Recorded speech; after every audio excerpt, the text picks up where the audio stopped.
ઓય આ રોજ રખોલું કરવા આવસ તો કેમ જીરું વાસું થતું જાય છે?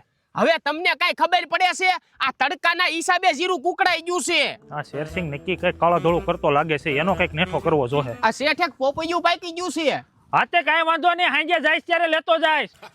આવ દીનુ દલાલ. આલ્યો માતા હતા સૈનાની ચીઠી દેવા આવ્યો છું અને તમારે જીરું બહુ સારું થયું છે, દેવાનું છે? હા દેવાનું છે. હું ભાવ આલે છે? 43 થી લઈને 45 લગીન ભાવ આલે છે. ના શેઠ અત્યારે કાઈ નથી દેવું, હજી ભાવ વધશે.